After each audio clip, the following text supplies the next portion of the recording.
Why is it that you feel the pull of the narcissist? Even if the narcissist is in a new relationship, the narcissist has a new supply, the narcissist got married and has kids, but you still feel the pull of the narcissist energy. Let's talk about it.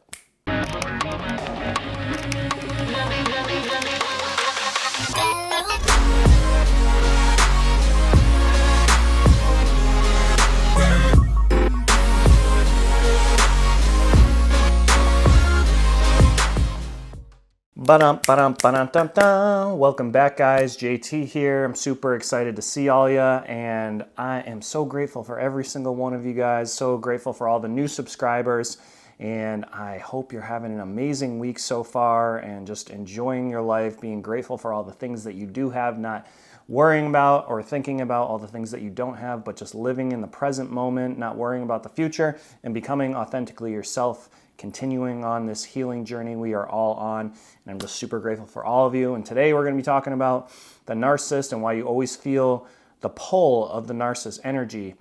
And again, with the last video I did about the covert religious narcissist, so grateful for all your comments. I'm still working through them. That was a very tough video for me to do. I knew that there was going to be a lot of flack for that one, but I'm so appreciative of all you guys, all the comments and all the love. And let's get into it, and let's talk about that covert narcissist or that overt narcissist or that malignant narcissist and why you're always getting a pull of their energy. So the way I look at this and what's been discussed in topics and on YouTube and in scientific literature is that a narcissist doesn't look at us as human beings, right? A narcissist looks at us as a supply, or in other words, an object, right? We are not human beings to a narcissist. We are simply objects.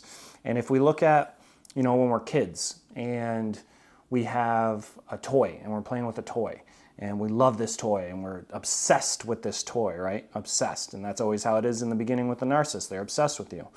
They're obsessed with this toy, playing with it, playing with it, playing with it. Well, eventually what happens, they get bored of the toy. As kids, we get bored of the toy. And then, our parents get us a new toy, and then we're obsessed with that toy, and we play with it and play with it and play with it, right? But what happens as we're kids, what happens? We have a toy bin, right? And all the toys go in there. Or we have a shelf or a bookshelf, and all the toys go up on the shelf so that we can later use them, right? So a narcissist is the same way. A narcissist doesn't want to lose you in its entirety, right? They want to be able to put you up on a shelf or in that toy bin and be able to pull you out whenever they need supply. So that's why when you go no contact, or you've, gotten in a new relationship, if you've moved across country, whatever it is, the narcissist is pulling on your energy because they're losing an object. They're losing a toy that they enjoyed playing with. Even though in the moment, they found a new toy, they still want to be able to pick up their old toy and play with it whenever they want. And that's the issue with narcissists, is they always think the grass is greener on the other side. They always do. Always. Oh, I can do better. I can find a better toy. I can find a better car. I can find a better job. It's always the grass is going to be greener. And so the narcissist is always going to be ruminating and thinking about that lost toy. Think about, I remember when I was a kid, I had an airsoft gun, like those BB guns that shoot like plastic balls, and I loved this thing. It was amazing because my parents didn't want me to have it. They didn't know I had it. My friend gave it to me, and I remember I'd have to always go hide it. And one day I was in right before winter time, I was out in the woods playing with it, whatever, and it fell out of my pocket. And I didn't realize it fell out of my pocket, and I got back, hung up my jacket because I was just keeping it in this hidden pocket in my jacket. Well, anyway, the next couple days when I went to go play with it, didn't know where it was, fell out somewhere. Started snowing, winter came. Snow covered the ground. All I could think about was this airsoft gun because my parents wouldn't let me have one. So I'm like, oh, no. So I went the entire winter, just maybe once a week, twice a week, looking around for it, even though there was snow everywhere. I'm like, man, where could this be? And all I was thinking about was that airsoft gun. I'm like, I want it so bad. I want it so bad. It's a lost toy. And then once winter melted, and I forget, I think my parents got me a BMX bike or something, and I was really into BMXing at the time. I forgot about it. And then one day I was walking my dogs through the woods and I saw it. And I was like, oh my God. And it was the best feeling. I got it back. I finally, after all this time. And I think about it like that with a narcissist is, it's just a lost toy right now that they're looking for. You're their lost toy that they want to regain, to be able to have, just to be in possession of it. It doesn't necessarily mean that they want to play with it all the time. They just need to possess it. That's what they want to do. They want to possess us. We are merely objects to them. So if we're a lost toy and they're putting all their energy thinking about how to get it back, how to hoover, how to get the unblocking of the email, how to get a message to friends, remember, narcissists are completely calculated and strategical. So that's when they're thinking about that, they're sending you all this energy and you're getting a pull. You're getting an energetic pull, I guess, in the spiritual realm. And that pulls on your energetic strings. And that's why you end up thinking about them and ruminating about them, because they're obsessively figuring out how to get you back. Even when they're in a new relationship. I've heard this so many times in the comments and other people's stories. The narcissist gets married and has kids, and then 6 months later still wants to hang out on the side, or will still message, or will still send an email. Because a narcissist is never content with what they have, ever. They always want more. Again, what did you do when you were with the narcissist? You gave and you gave and you gave and you gave. And was it ever enough? No, it will never be enough. You can give all the love, all the money, all the security, everything to the narcissist.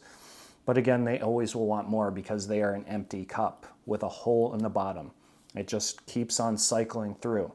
So even when you think they're happy and they're in a new relationship and they're getting married or whatever it is, and their new supply has bought them a house and this and that, it doesn't matter. It will never be enough for them. They always need to feel like they are in power. And when you take your power back and you are simply an object to them, you are saying, hey, I'm enough on my own. I don't need you. And the narcissist hates this more than anything. They want you more than anything to need them. But when you take your power back and you're going on your healing journey, you're becoming authentically yourself, you're signaling to the narcissist like, no, I'm good without you. It's such a flip-flop. It's like, nah, I don't want you. Then they want you. But then when you want them, then they don't want you. It's so twisted. It's so twisted. But that's why you can't ever fall for the traps when they hoover you. Because when they're wanting you like that and you don't want them, you fall for the trap and you start wanting them again, the dynamic switches again, because the narcissist is the opposite of you. It will always switch. It's never going to be, I want you and oh yes, it's amazing. It won't be like that. There's always a plane of shifting. So whenever you come into contact again, if you get hoovered back in, it might last for a short, brief amount of time, but the narcissist will always revert back to their normal pattern. Their normal pattern is what? Love bombing you, devaluing you, then breadcrumbing you, giving you little pieces of love here and there. It will always go back to that. That's all they know how to do. They are not capable of love. They want what you have. And as an empath that is kind and compassionate and caring and gives out that good high vibrational energy, they want to take that from you. They want to bring you down. They want to harvest all of your good energy for themselves. That's all it's about, is supply. You're an object. You're a supply to them, an energy source. They are vampires. So don't think that, when you're feeling all that energy, that energetic pull, oh, they want me back and they've changed. They have not. I promise you, they have not.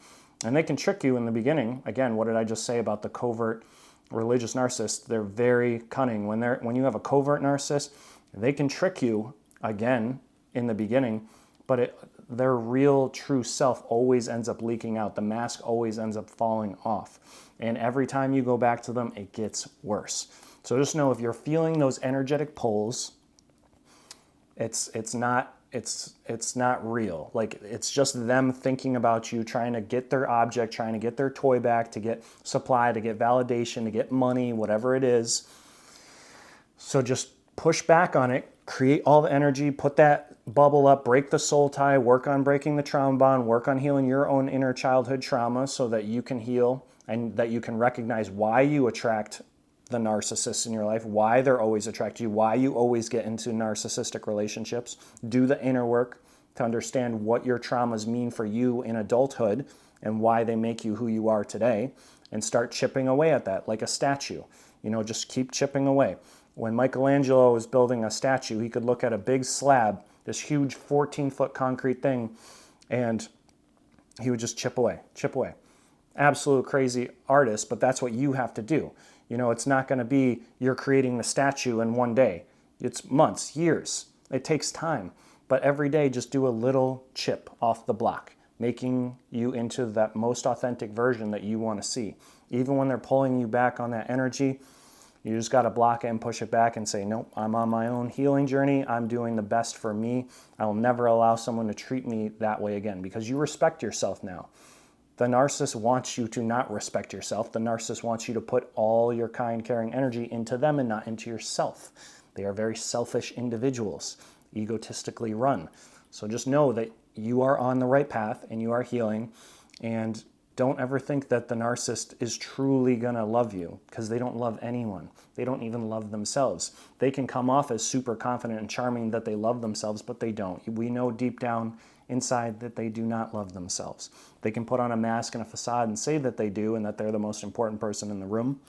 But again, that's just their ego, and that's their insecurities getting buried deep down inside. Okay, guys, so I'm going to conclude the video there. It's just a short one.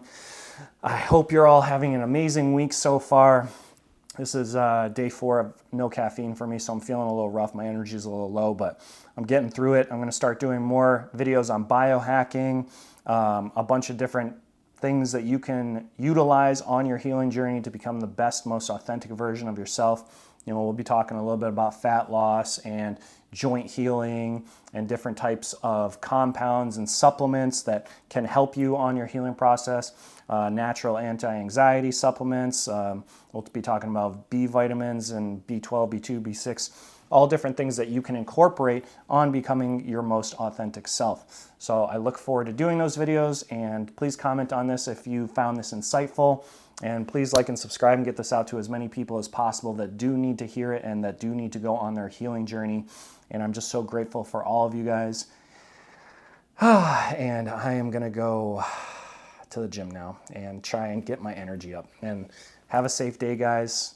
Stay healthy. Love yourself. Be grateful for everything that you do have and keep on pushing. Don't let that narcissistic energy bring you down. You are becoming the best version of yourself, and you owe it to yourself to become that. All right, guys, later. I can see the fire that we made just to save us. When we try to make up for never letting go, said the things we promised not to say.